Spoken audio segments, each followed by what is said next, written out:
So I believe the first report was a pilot coming up from Los Angeles on the morning flight, looking down at the boil of oil coming up around the platform and reporting on it.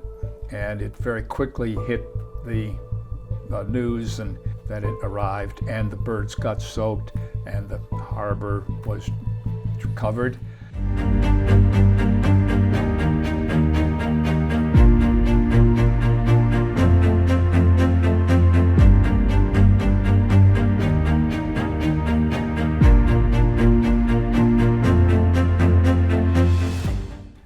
You know, if you're going to have an oil spill, Santa Barbara is one of the worst places in the world to have it.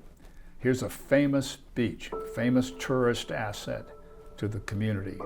One of the wealthiest and most prestigious tourist destinations in America, and the spill is right in its face.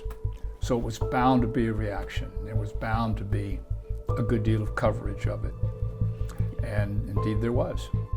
And I was asked by Mark McGinnis and the January 28th committee, planning for the first year marking of the oil spill.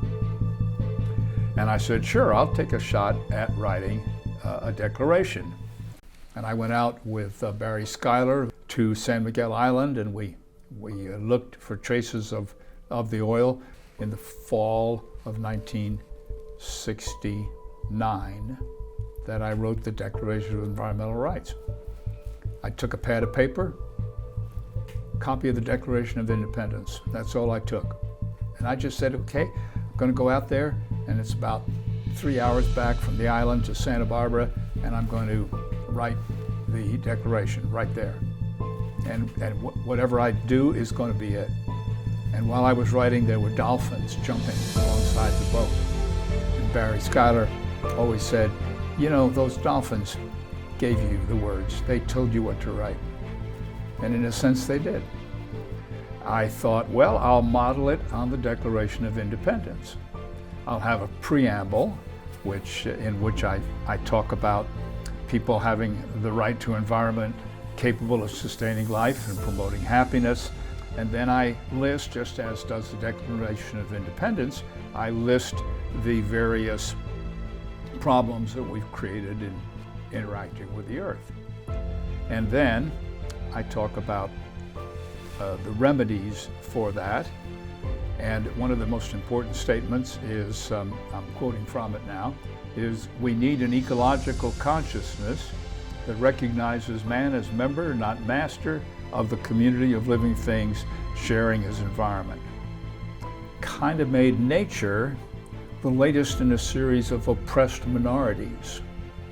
Thomas Jefferson said all men are created equal. He literally meant that. He meant all male men, and he meant all white men are created equal. But gradually, others were added to the fold. Black people, women, Native Americans, and oppressed minorities became part of the mainstream, part of the majority that was making decisions. So we added nature, one of the most oppressed minorities, in my opinion. Heck, I mean, they're not just living in degraded environments.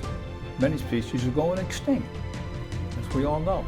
And that, to me, was a powerful argument for including nature in our sense of democracy. The late 60s were a time of enormous agitation, discontent, furor, the assassinations, King, Kennedy, right together with this oil spill and together with the rise of this environmental movement. So this was a time of seething currents and energy, tremendous energy. There was music in the cafes at night and revolution in the air.